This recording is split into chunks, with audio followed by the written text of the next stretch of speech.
సూర్యోస్మి. నేను మీ విక్రమాదిత్య. ఆరోగ్యమే మహాభాగ్యం, ఆరోగ్యం భాస్కరాధీనం. ఆదివారం మద్యం మాంసం మైదనం వద్దు, ఆరోగ్యం ఐశ్వర్యం వద్దు. మీరు ఆచరించండి, 10 మందిని ఆచరింపచేయండి. ఆచరించండి, ఆరోగ్యవంతులుగా ఉండండి. ఆచరించండి, ఐశ్వర్యవంతులు కండి. ఆచరించండి, ఆనందంగా జీవించండి. సూర్యోస్మి. నమస్తే, welcome to our channel. Surya ఉపాసకులు sun spiritual society founder Vikramaditya garu ఉన్నారు, వారితో మాట్లాడదాం. నమస్తే సార్. సూర్యోస్మి తల్లి. సార్, చాలా మంది మా ఇంట్లో రోజు లలితా పారాయణం చేసుకుంటాం, లేదు మా ఇంట్లో నిత్య పూజలు చాలా సక్రమంగా పద్ధతిగా చేస్తాం, అయినా సరే మాకు ఇన్ని కష్టాలా అంటే, ఇంత మేము ఆరాధన చేస్తున్న ఇన్ని కష్టాలు, సరే పూర్వజన్మ పాపాలు ఏవో ఉన్నాయి అనుకుని సర్ది పెట్టుకున్నా, ఎంత సర్దుకున్నా ఇంకా కష్టాలు పెరుగుతున్నాయి. ఒక ప్రాబ్లం తర్వాత ఇంకొకటి, ఒక ప్రాబ్లం తర్వాత ఇంకొకటి బాధపడేవాళ్ళు లాస్ట్కి ఎలాంటి సిచ్యుయేషన్కి వచ్చేస్తాడంటే, నిజంగా భగవంతుడు ఉన్నాడా, ఉంటే మేము ఇన్ని పూజలు చేస్తున్నాము, ఇంత ధర్మ మార్గంలో ఉన్నాము, అయినా మాకు ఇన్ని పరీక్షలు ఎలా పెడుతున్నాడు అనే ఒక విరక్తి భావనకు వచ్చేస్తారు సార్. అలాంటి వాళ్ళకి మీరు ఏం చెప్తారు? క్లిష్టంగా అనిపించేటువంటి ప్రశ్న. క్లిష్టం ఏం కాదు, కష్టం కాదు. అసలు కష్టాలు అంటే ఏంటి? అంటే ఆర్థిక సమస్యలు, అనారోగ్య సమస్యలు, లేదు పిల్లలు సరిగ్గా సెటిల్మెంట్ ఉండదు, లేదు భార్యాభర్తల మధ్య సఖ్యత ఉండదు, లేదు ఇంట్లోనే గొడవలు అవుతూ ఉంటాయి. ఇవన్నీ సామాన్య మనుషులు తీసుకోవాలంటే అవే చాలా పెద్ద కష్టాలు కదా సార్, మాలాంటి వాళ్ళకి చెప్పాలంటే. కష్టం అంటే ఆర్థిక సమస్యలు. ఎంత అంటే అప్పులు, లక్షల్లో అప్పులు, కోట్లలో అప్పులు. అవును సార్. కదా, ఇవి తీర్చడానికి సాయశక్తుల ప్రయత్నం చేస్తున్నాం, కానీ ఎక్కడ ఫలితం దొరకదు. ఒక అంటే మనం దాన్ని ఎలా కంపేర్ చేస్తాం అంటే, ఇంతకు ముందు నిలవలో ఉన్నాం, ఇప్పుడు అప్పుల్లో ఉన్నాం. అవును సార్. ఇది ఒక రకమైనటువంటి చాలా ఇబ్బంది. మీరు చెప్పినవి ఏవి కూడా కాదు అనడానికి ఏమి తీసిపోయేవి ఏం కాదు, అన్నీ లెక్కించదగినవి. అందుకని మనకి రామాయణం అనే గ్రంథంలో రాముల వారి గురించి చెప్పడం జరిగింది. ఒక యువరాజు తెల్లారితే ఆయనకి పట్టాభిషేకం చెయ్యాలి. అలాంటిది సడన్ గా తండ్రి గారు పిలిచి వనవాసానికి వెళ్ళమన్నాడు. ఏమన్నా మాట్లాడాడు అంటే, పట్టు పరుపులు, చీనీ సేనాంబరాలు, పంచభక్ష పరమాన్నాలు, సేవకులు, అలాగా అందులోనూ కొత్తగా వివాహం అయి వచ్చాడు. కొత్త జంట అనుకోవచ్చు. నువ్వు ఎక్కడికైనా ఒక ఊటీకో కొడైకెనాల్కో హనీమూన్కు వెళ్ళు అనటం వేరు, నువ్వు ఒక 14 సంవత్సరాల పాటు ఇప్పుడు అనుభవిస్తున్నటువంటి ఏమీ లేకుండా వెళ్ళిపో అంటే ఆ పరిస్థితి అది ఎంత కష్టమై ఉంటుంది. చాలా, అసలు ఊహించలేము మనలాంటి వాళ్ళు. అంటే అందుకనే రాముడు దేవుడు అంటే దైవత్వం కలిగిన వాడు, గొప్పవాడు ఎక్కడో త్రేతాయుగం. అంటే మనం ఈ యుగ ధర్మం ప్రకారం తీసుకుంటే కొన్ని లక్షల సంవత్సరాల గురించి మాట్లాడతాం.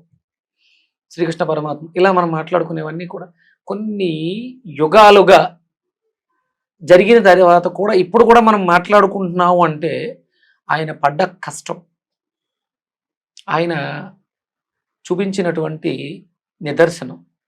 ఇప్పుడు మీరు అన్నారు, మేము ప్రతినిత్యం లలిత పారాయణం చేస్తాం, లేకపోతే వెంకటేశ్వర స్వామి 7 శనివారాలు వ్రతం చేస్తాం, ఇంకా అలాంటివి సత్యనారాయణ స్వామి వ్రతం అని. కష్టాలు తీరడానికి ఎన్ని మార్గాలు ఉన్నాయో అన్ని మార్గాలని అనుసరించేస్తున్నాం అని మాట్లాడతాం. ఇది మరి రాముడు కష్టాలు పడేటప్పుడు కానీ, కష్టాలకు ముందు కానీ ఇవేమీ చేయలేదే శ్రీరామచంద్రమూర్తి. సీతాదేవి తన కష్టాలు తీరడానికి 14 ఏళ్ళు వనవాసం చేయడానికి, ఆ వనవాసంలో రావణాసురుడు ఎత్తుకెళ్ళిపోతే తన భర్తని చేరుకోవడానికి, అంటే భార్యాభర్తల వియోగం ఇప్పుడు కూడా ఉంది, భార్యాభర్తల సఖ్యత లేకపోవడం, ఆవిడ ఏం చేసింది? కానీ ఇప్పటికీ మనం మాట్లాడుకుంటున్నాం అంటే ఆవిడ ఏదో చేసింది. అవును సార్. ఏమీ చేయకుండా అయితే లేరు, ఏం చేశారు? ఇప్పుడు ధర్మము అని అంటున్నాం మనం. ఏంటి ధర్మం అంటే ఎక్కడుంది అసలు? ముందు ఫస్ట్ ధర్మం అంటే ఏంటో తెలియాలి. ధర్మం అంటే ఏంటి? యుగ ధర్మం అంటాం. అంటే ఇది కలియుగం కాబట్టి, అంటే యుగానికి ధర్మం రూపాన్ని మార్చుకుంటూ ఉంటుంది.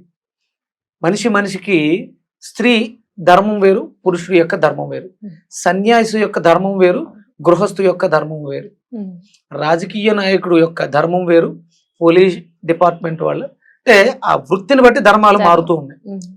ఆచరణ విషయంలో దాన్ని మనం అనుకూలంగా, అంటే ధర్మం శాశ్వతం, సత్యమైంది, ఒకటే ఉంటుంది.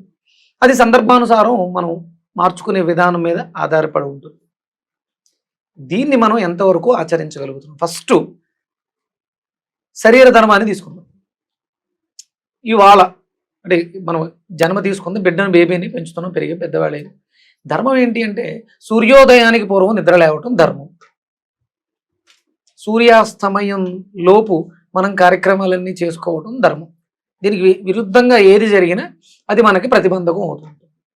ఇక్కడ అందరం కూడా ధర్మో రక్షతి రక్షిత. ధర్మం అనే దాన్ని మనం ఏదైతే దాన్ని రక్షిస్తే, నువ్వు రక్షించాల్సింది కాదు అది, నువ్వు రక్షిస్తే నిలబడేది కాదు అది, దాన్ని పట్టుకోవడం ద్వారా నువ్వు రక్షింపబడతావు. శరీర ధర్మం, తినకూడని పదార్థాలు తింటున్నావు, లోపల ధర్మం చెడిపోతుందిగా.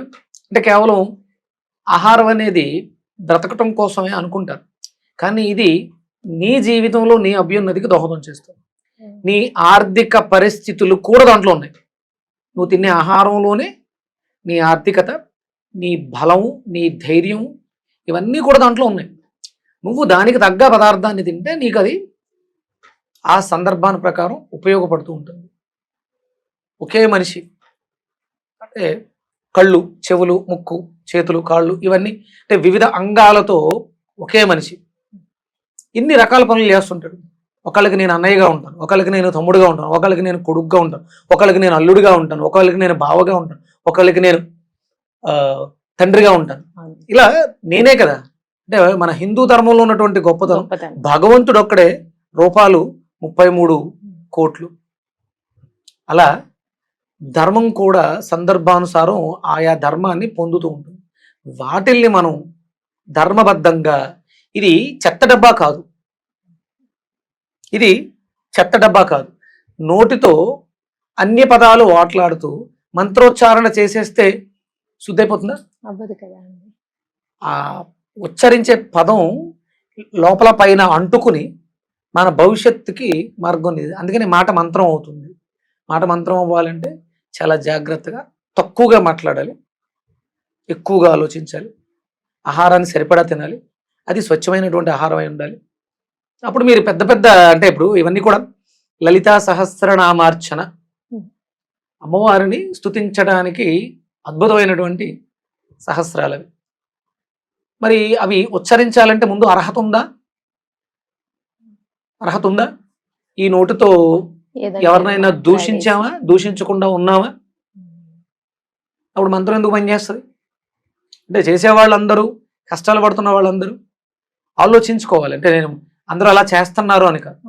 ఒక్క మాట పొరపాటుగా మాట్లాడినా, అంటే 1 లీటర్ పాలలో ఒక్క ఉప్పు గన్ను పడితే పాలు ఎలా ఇరిగిపోతాయో, మన నోటులోంచి వచ్చేటువంటి ప్రతి మాట మంత్రం అవుతుంది. శక్తి, దానికి 100% పవర్ ఉంది. ఇంకా ఇలాంటి అంటే దైవ కార్యాలు, దైవ మంత్రాలు, స్తోత్రాలు చదివే వాళ్ళు చాలా జాగ్రత్తగా మాట్లాడే మాటలు ఉండాలి. పొరపాటున ఒక్క మాట పొరపాటుగా మాట్లాడినా అది మంత్రం అయిపోతుంది. కొన్ని మాటలు, అపభ్రంశపు మాటలు మనం మన నోట ఉచ్చరించకూడదు.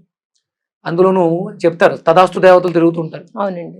కొన్ని పదాలు అంటే ఇప్పుడు నేను ఉచ్చరిస్తున్నాను, దాన్ని ఎప్పుడు కూడా మననం చేసుకోకండి. దరిద్రం, కష్టం, నీచం, కొన్ని అప్పులు, ఇవన్నీ కూడా మనం గుర్తు చేసుకోకూడదు, ఉచ్చరించకూడదు. ఒకవేళ మనసులో అది వస్తున్నప్పుడు ఏదో ఒక నామం, దైవనామంతో దాన్ని తుడిచేస్తూ ఉండాలి. శ్రీమాత్రే నమః, సూర్యోస్మి, ఓం నమో సూర్యనారాయణ, జై వీర హనుమాన్.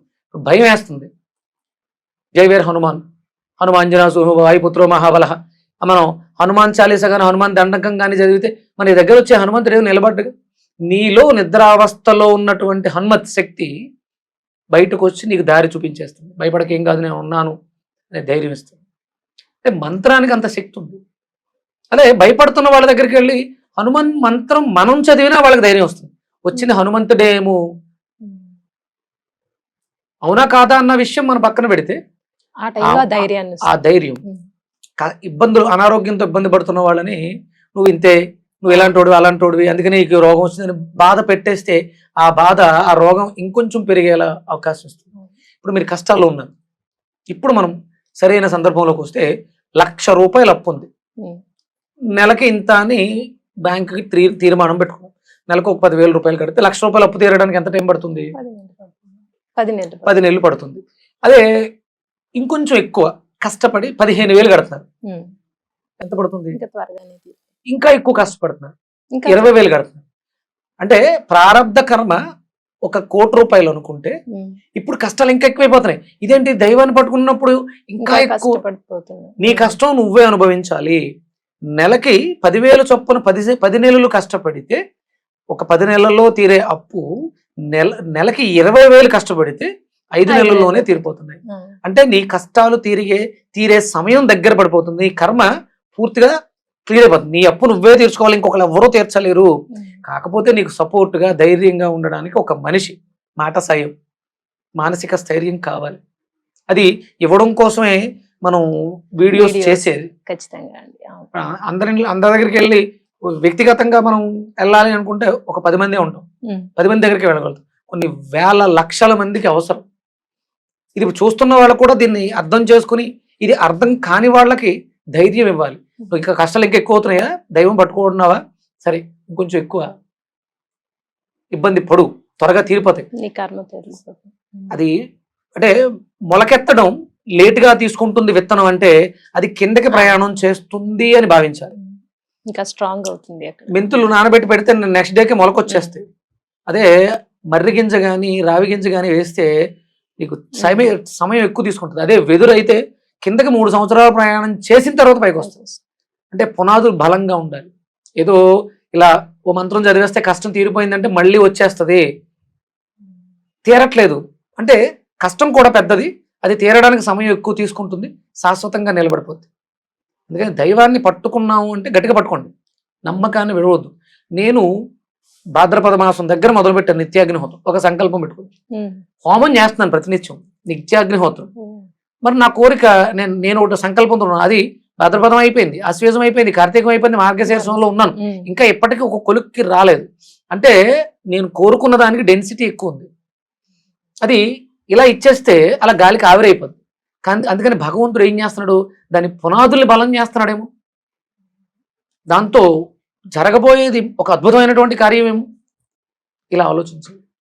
నాకే ఎందుకు ఈ కష్టాలు వస్తున్నాయంటే యు ఆర్ సెలెక్టెడ్ పీపుల్. నీ ద్వారా భగవంతుడు ఏదో చెప్పించబోతున్నాడు. నీ కష్టం, నువ్వు ఈ కష్టాన్ని దాటేసావు అనుకో, చాలా కష్టపడి దాటేసావు అనుకో, నువ్వు 10 మందికి మార్గదర్శకం అవుతావు, నిన్ను చూసి నేర్చుకుంటారు. అందుకని యు ఆర్ సెలెక్టెడ్.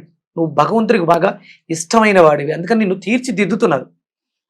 వెండి వస్తువులకి నీకు ఎక్కువ లైఫ్ ఉండదు, రాగి వస్తువులకి ఎక్కువ ఉండదు, ఇతర వస్తువులకి ఎక్కువ, కానీ బంగారానికి ఎక్కువ ఉంటుంది. ఎందుకు?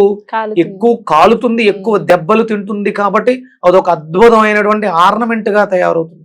నిన్ను భగవంతుడు అలా తయారు చేస్తున్నాడు.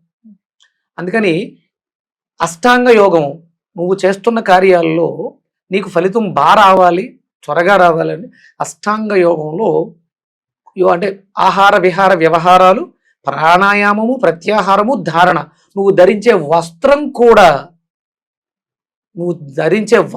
కూడా ఇంపార్టెంట్. మీరు పూజలు చేస్తున్నారు, నైట్ వేసుకుని పూజ చేస్తున్నారా అంటే వస్త్రం, దానికి ఒక నియమం ఉంది.